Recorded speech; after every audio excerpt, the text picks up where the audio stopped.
51 ಏನು ಫಾರ್ಮ್ ಏನಿತ್ತು ಅವಾಗ ಕೊಡ್ತಕ್ಕಂಥ ಸಂದರ್ಭದಲ್ಲಿ ಗೋವಿಂದಗೌಡರು ಮಂತ್ರಿಗಳಾಗಿದ್ದಾಗ ನಾವೆಲ್ಲರೂ ಕೂಡ ಅಕ್ರಮ ಸಕ್ರಮ ಸಮಿತಿಯಲ್ಲಿ ಸದಸ್ಯರಾಗಿದ್ವಿ.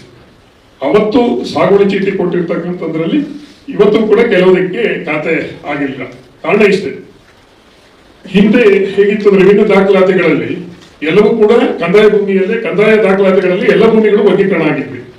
ಗೆಜೆಟ್ ನೋಟಿಫಿಕೇಶನ್ ಇದ್ರೂ ಕೂಡ ತದನಂತರದಲ್ಲಿ ಇತ್ತೀಚಿನ ದಿನಗಳ ಒಂದು 25 ವರ್ಷದ ಈಚೆಗೆ 8ರಿಂದ ಈಚೆಗೆ ಏನಾಯ್ತು ಅಂತ ಹೇಳಿದ್ರೆ ಎಲ್ಲ ಹಕ್ಕು ಇದರಲ್ಲಿ ಕೂಡ ಆಗ್ಲಿ RTC ಒಳಗಾಗ್ಲಿ ಹಕ್ಕು ಬದಲಾವಣೆಗಳಲ್ಲಾಗ್ಲಿ ಎಂಟ್ರಿ ಆಗಿರ್ತಕ್ಕಂಥದ್ದು ಆ ನಂತರ ಈ ಅರಣ್ಯ ಇಲಾಖೆಯವರು ಏನು ಅವ್ರ ದಾಖಲಾತಿಗಳನ್ನ ಇಟ್ಕೊಂಡು ಏನು ಅವ್ರು ಕೇಳ್ತಾ ಇದ್ದಾರೆ, ಅವ್ರು ಗೆಜೆಟ್ ನೋಟಿಫಿಕೇಶನ್ ಆಗಲಿಲ್ಲ. ಹಾಗಾಗಿ ರೈತರ ತಪ್ಪಿಗಿಂತ ಇಲ್ಲಿ ಅಧಿಕಾರಿಗಳ ತಪ್ಪು ಬಹಳಷ್ಟು ಇದೆ. ನಾವೆಲ್ಲೋ ಕಡೆ ಇದ್ರಲ್ಲಿ ಎಷ್ಟೋ ಮಾತಾಡಿದ್ರೆ ನಾವು ಕೂಡ ರೈತ ಸಮಿತಿಗಳನ್ನ ಮಾಡಿ ಹೋರಾಟ ಮಾಡಿ ACF ಕನ್ಸಲ್ವೇಟರ್ನೆಲ್ಲ ಕರೆದು ಕೂರಿಸಿ ನಮ್ಮ ಸೀತೂರು ಪಂಚಾಯತಿನಲ್ಲಿ ಯನ್ನಾಪುರದಲ್ಲಿ ಸುಮಾರು ಸಭೆಗಳನ್ನ ಮಾಡಿದ್ವಿ. ಸಭೆಗಳನ್ನ ನಾವು ಮಾಡ್ತೀವಿ, ಎಲ್ಲೋ ಒಂದ್ ಕಡೆ ಸಭೆಗಳು ಅದು ಬೇರೆ ದಿಕ್ಕುಗಳನ್ನ ಪಡ್ಕೊಳ್ತವೆ, ಆಮೇಲೆ ಹೋರಾಟಗಳು ಅಲ್ಲಿಗೆ ನಿಂತು ಹೋಗ್ತಕ್ಕಂಥದ್ದು ಆಗ್ತದೆ. ಇದಕ್ಕೆ ನಾವು ರಾಜಕೀಯದಿಂದಲೇ ಪರಿಹಾರವನ್ನು ಕಂಡುಕೊಳ್ಬೇಕಾಗ್ತದೆ.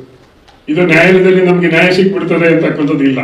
ಯಾಕೆ ಗೆಜೆಟ್ ನೋಟಿಫಿಕೇಶನ್ ಆಗಾಯ್ತು, ಅದು ಜಮೀನಿನ ಕಂದಾಯ ಭೂಮಿಯಲ್ಲಿ ಇರ್ತಕ್ಕಂಥದ್ದು ದಾಖಲೆಗಳಲ್ಲಿ ಯಾವಾಗ ಇಂಧೀಕರಣ ಆಯಿತು ಅರಣ್ಯ ಅಂತಕ್ಕಂಥದ್ದು, ಆ ನಡುವಿನ ಏನು ವ್ಯತ್ಯಾಸಗಳೇನಿದೆ ಅದನ್ನ ನಾವು ಸರಿಯಾದ ರೀತಿಯಲ್ಲಿ ಅಧಿಕಾರಿಗಳಿಗೆ ರಾಜಕಾರಣಿಗಳ ಮುಖಾಂತರ ಮನವರಿಕೆ ಮಾಡಿಕೊಟ್ರೆ ಅದ್ರಲ್ಲಿ ಏನಾದ್ರು ಪರಿಹಾರ ಕಂಡುಕೊಳ್ಬಹುದೇನೋ ಅಂತ ಹೇಳಿರ್ತಕ್ಕಂಥದ್ದು ನನ್ನ ಒಂದು ಅನಿಸಿಕೆ. ಇನ್ನು ಹಳದಿ ರೋಗ, ಈ ವಿಚಾರವಾಗಿ ಹಳದಿ ರೋಗ, ಎಲೆ ಚಿಕ್ಕಿ ರೋಗ, ಇದರ ಬಗ್ಗೆ ಇವತ್ತವರೆಗೂ ಕೂಡ ಪರಿಹಾರವನ್ನ ಕಂಡುಕೊಳ್ಳೋದಕ್ಕಾಗಲಿಲ್ಲ. ನಾವು ಕೂಡ ಸಂಘ ಸಂಸ್ಥೆಗಳು CPCRI ಇರ್ಬೋದು, ನವಿಲೆ ಯೂನಿವರ್ಸಿಟಿಗಳಿರ್ಬೋದು, ಸರ್ಕಾರದ ಜೊತೆಲೂ ಕೂಡ ಬಹಳಷ್ಟು ಸರಿ ಸರ್ಕಾರದ ಕೇಂದ್ರದಲ್ಲೂ ಕೂಡ ಅಧಿಕಾರಿಗಳನ್ನ ಇಟ್ಕೊಂಡು ಮಾತನಾಡಿರ್ತಕ್ಕಂಥದ್ದು ಇದೆ. ಒಂದಷ್ಟು ಸರ್ಕಾರದಿಂದ ಅನುದಾನಗಳು ಬರ್ತವೆ, ಅನುದಾನಗಳು ಬಂದಿದ್ದನ್ನ ಪರಿಹಾರ ಕೊಡಬೇಕು. ಪರಿಹಾರ ಕೊಡತಕ್ಕಂಥ ಸಂದರ್ಭದಲ್ಲಿ ನಿಜವಾದವರಿಗೆ ಪರಿಹಾರ ಸಿಗುತ್ತಾ ಅಂತ ಹೇಳಿದ್ರೆ ಇಲ್ಲ. ಪರಿಹಾರಕ್ಕೆ ಅರ್ಜಿಗಳು ಬರ್ತಕ್ಕಂಥ ಸಂದರ್ಭಗಳಲ್ಲಿ ಎಲ್ಲರೂ ಕೂಡ ಅವರ ಪ್ರಯೋಜನಕ್ಕೆ ನಾನು ಅರ್ಹರು ಅಂತಕ್ಕಂಥ ಅರ್ಜಿ ಬರ್ತಕ್ಕಂಥದ್ದು ಸಾಮಾಜಿಕ ನ್ಯಾಯ ಅಂತಕ್ಕಂಥ ಒಂದು ಅಡ್ಡ ಬರ್ತದೆ ರಾಜಕಾರಣದ ವ್ಯವಸ್ಥೆಯಲ್ಲಿ. ಹಾಗಾಗಿದ್ರಿಂದ ಹಂಚಿಕೆ ಆಗ್ತಕ್ಕಂಥ ವ್ಯವಸ್ಥೆ ಇದು ಒಂದು ದೊಡ್ಡದು. ಹಾಗಾಗಿದ್ರಿಂದ ನಾವು ಇತ್ತೀಚಿನ ದಿನಗಳಲ್ಲಿ ಪ್ರಯೋಗ ಅಂತಕ್ಕಂಥ ಒಂದು ಸಂಸ್ಥೆ ಜೊತೆ ಆ ಸಂಸ್ಥೆಗೆ ಹೋಗಿ ಬೆಂಗಳೂರಿನಲ್ಲಿದೆ ಬೇಸ್ ಅನ್ನ ಸಂಸ್ಥಾಪನೆ ಮಾಡಿದ್ರು. ಅವರೇ ಒಳ್ಳೆಯ ಒಂದು ಲ್ಯಾಬ್ ಇದೆ, ಎಲ್ಲ ಇದೆ.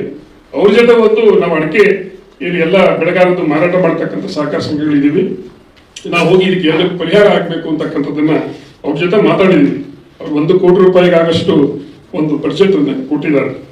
ನಾಳೆ ಇದೆ ಮೀಟಿಂಗ್, ಅದನ್ನ ಹಣವನ್ನ ಅವರಿಗೆ ಹೇಗೆ ಕೊಡಬೇಕು, ನಾವು ಅವರು ಯಾವ ರೀತಿಯ ಒಂದು ಒಪ್ಪಂದವನ್ನ ಮಾಡ್ಕೊಳ್ಬೇಕು, ಒಂದು 2-3 ಮೀಟಿಂಗ್ಗಳನ್ನು ನಾವು ಜೊತೆ ಮಾಡಿದೀವಿ.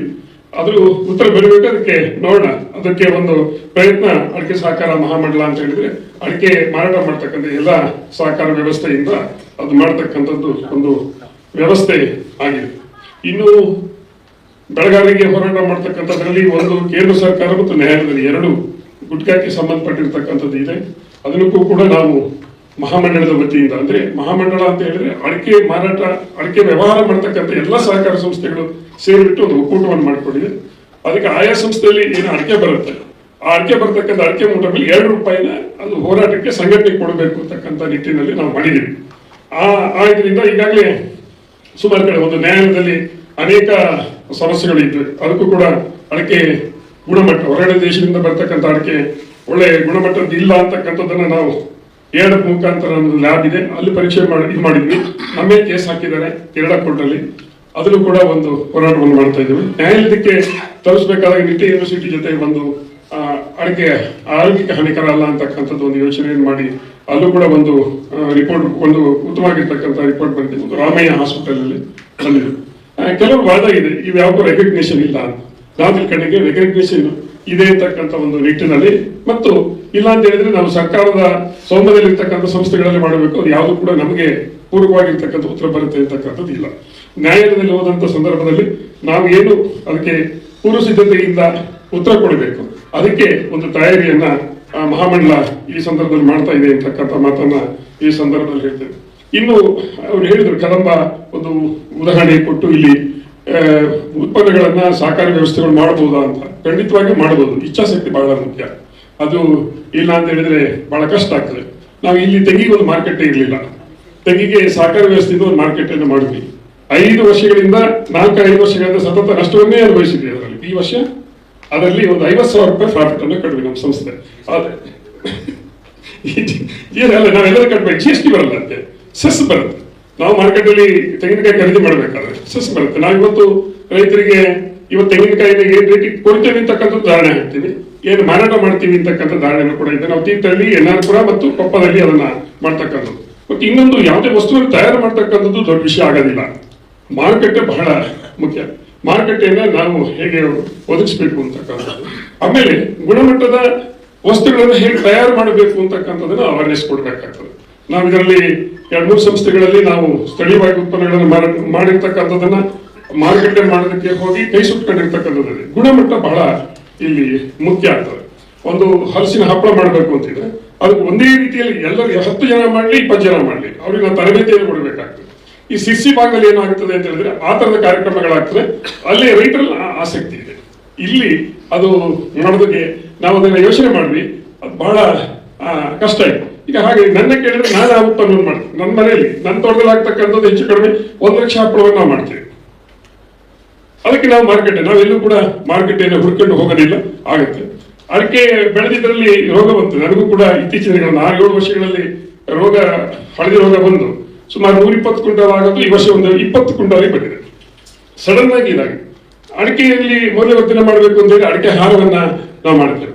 ಅಡಿಕೆ ಹಾರ ಮಾಡಿಬಿಟ್ಟು ಅಡಿಕೆ ಹಾರನ್ನ ಮೌಲ್ಯವರ್ಧನೆ ಮಾಡಿ ಇವತ್ತು ಅದು ಕೂಡ ಅಂದ್ರೆ ಮಾಡೋದಕ್ಕೆ ಇಚ್ಛಾಶಕ್ತಿ ಬೇಕು. ರೈತರು ತನ್ನ ಭೂಮಿಯಲ್ಲಿ ತಾನು ಬೆಳೆದಿರ್ತಕ್ಕಂಥದ್ದು ತಾನು ಮಾರುಕಟ್ಟೆ ಮಾಡತಕ್ಕಂಥದ್ದನ್ನ ಕಂಡುಕೊಳ್ಬೇಕಾಗ್ತದೆ. ಇಲ್ಲ ಸಹಕಾರಿ ವ್ಯವಸ್ಥೆ ಮಾಡಬೇಕಾಗ್ತದೆ.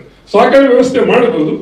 ಆ ಸಂಸ್ಥೆಯ ಸದಸ್ಯರಿಗೆ ಬಹಳ ಇಚ್ಛಾಶಕ್ತಿ ಇರಬೇಕು. ಇಚ್ಛಾಶಕ್ತಿ ಇದ್ರೆ ಮಾಡಬಹುದು ಅಂತಕ್ಕಂಥದ್ದು ನನ್ನ ಒಂದು ಅನಿಸಿಕೆ. ಈ ಒಂದು ಉತ್ತಮವಾಗಿರ್ತಕ್ಕಂಥ ಒಂದು ರೈತರಿಗೆ ಪೂರಕವಾಗಿರ್ತಕ್ಕಂಥ ಯೋಚನೆಯನ್ನ ಮಾಡಿರ್ತಕ್ಕಂಥ ಒಂದು ಕಾರ್ಯಕ್ರಮ. ನಾನು ಕ್ಷಮೆ ಕೇಳ್ತೇನೆ, ಯಾಕೆಂದ್ರೆ ಕೇಳಿದ್ರೆ ನಾನು ಅಂಕಿಅಂಶಗಳಿದ್ದ ರೆಡಿಯಾಗಿ ಬರಲಿಲ್ಲ. ಇಲ್ಲ ಅಂತ ಹೇಳಿದ್ರೆ ನಿಮ್ ಜೊತೆ ಒಂದಷ್ಟು ಮಾತಾಡ್ಬೋದಾಗಿತ್ತು. ಇವತ್ತು ಕೂಡ ಅಡಿಕೆ ಬ್ಯಾನ್ ಆಗಿದೆ ಒರಿಸ್ಸಾದಲ್ಲಿ. ಇವತ್ತು 3,000 ರೂಪಾಯಿ ಮಾರ್ಕೆಟ್ ಅಲ್ಲಿ ಪರಿಣಾಮ ಬೀರಿದೆ. ಆಮೇಲೆ ಅದಲ್ಲದೆ ಸೌತ್ ಇಂಡಿಯಾ ಮತ್ತೆ ಸೌತ್ ಕಂಟ್ರಿ ಏನಿದೆ ಅದರಲ್ಲೂ ಕೂಡ ಅಡಿಕೆ ಪರಿಣಾಮದ ಬಗ್ಗೆ ಇವತ್ತು ಗೂಗಲ್ ಮೀಟ್ ಇತ್ತು. ನಾನು ಕಾರ್ಯಕ್ರಮ ಇರೋದ್ರಿಂದ ಅದನ್ನ ಎಸ್ಕೇಪ್ ಮಾಡಿ ಇಲ್ಲಿ ಬಂದೆ. ಇವತ್ತು ಒಂದಷ್ಟು ಬಹಳ ಸಮಸ್ಯೆ ಅಡಿಕೆ ಮೇಲೂ ಕೂಡ ಇದೆ. ಅಡಿಕೆ ಹೋಗ್ತಕ್ಕಂಥ ತೋಟ ಕಡಿಮೆ ಇದೆ, ಬೆಳೀತಕ್ಕಂಥ ಪ್ರದೇಶ ಸಿಕ್ಕಾಪಟ್ಟೆ ಇದೆ. ಇವತ್ತು ಬೈ ಪ್ರದೇಶ ಇರ್ಬೋದು, ಆಂಧ್ರ ಪ್ರದೇಶ ಇರ್ಬೋದು, ತಮಿಳುನಾಡು ಇರ್ಬೋದು, ಬಹಳಷ್ಟು ಅಡಿಕೆಯನ್ನ ಬಯಸುಮೆ ಬೆಳೆಯೋದ್ರಿಂದ ಸಾಂಪ್ರದಾಯಿಕವಾಗಿ ಬೆಳೀತಕ್ಕಂಥ ಅಡಿಕೆ ಪ್ರದೇಶದವರಿಗೆ ಬಹಳ ಕಷ್ಟನೇ. ಯಾಕಂದ್ರೆ ಇಲ್ಲಿ ಖರ್ಚು ಜಾಸ್ತಿ ಆಗಿರೋದ್ರಿಂದ ಅಲ್ಲಿ ಬಹಳ ಬಯಲು ಪ್ರದೇಶಗಳಲ್ಲಿ ಕಡಿಮೆ ಖರ್ಚಿನಲ್ಲಿ ಅಡಿಕೆನ ಬೆಳೆಯೋದಕ್ಕೆ ಆಗುತ್ತೆ. ನಮಗೆ ಆ ರೀತಿ ಆಗೋದಿಲ್ಲ. ಅಂದ್ರೆ ಸಾಂಪ್ರದಾಯಿಕವಾಗಿರ್ತಕ್ಕಂಥವ್ರು ಬಹುತೇಕ ಬಯಲು ಪ್ರದೇಶಗಳಲ್ಲಿ ಇರ್ತಕ್ಕಂಥವ್ರೆ ಮಲೆನಾಡಿನವರೇ ಬೆಳೀತಕ್ಕಂಥವ್ರು ಇದ್ದಾರೆ. ಅದನ್ನು ಕೂಡ ಅಶೋಕ್ ಡಿಗ್ರೇಷನ್ ಆಕ್ಟ್ ಪ್ರಕಾರ ಅಲ್ಲಿ ಆಹಾರ ಇದನ್ನೇ ಬೆಳಿಬೇಕು ಅಂತ ಹೇಳಿ ಎಲ್ಲೊಂದ್ ಕಡೆ ನಾವು ವಿಚಾರ ಇತ್ತಿದಾಗಲೂ ಕೂಡ ನಾವು ಗೊಂದಲಕ್ಕೆ ಸಿಕ್ಕಾಕೊಂಡಿರ್ತಕ್ಕಂಥದ್ದು ಉಂಟು. ಒಂದಷ್ಟು ಅಂಶಗಳನ್ನ ನಾನು ಟಿಪ್ಪಣಿಯೊಂದಿಗೆ ನಿಮಗೆ ಮತ್ತೆ ಕೊಡ್ತೇನೆ ಅಂತಕ್ಕಂಥ ಮಾತನ್ನ ಹೇಳ್ತಾ ಈ ಸಂದರ್ಭದಲ್ಲಿ ಮಾತಾಡಲಿಕ್ಕೆ ಅವಕಾಶ ಮಾಡಿಕೊಟ್ಟಿರ್ತಕ್ಕಂಥ ವೇದಿಕೆ ಮೇಲೆ ಇರ್ತಕ್ಕಂಥ ಅಧ್ಯಕ್ಷರು ಮತ್ತು ಈ ಕಾರ್ಯಕ್ರಮದ ಆಯೋಜನೆಯನ್ನ ಮಾಡಿರ್ತಕ್ಕಂಥ ಸುಧಾಕರ್ ಶೆಟ್ಟಿಗೆ ಮತ್ತು ತಮಗೆಲ್ಲರಿಗೂ ವೇದಿಕೆ ಮೇಲೆ ಇರ್ತಕ್ಕಂಥವರೆಲ್ಲರಿಗೂ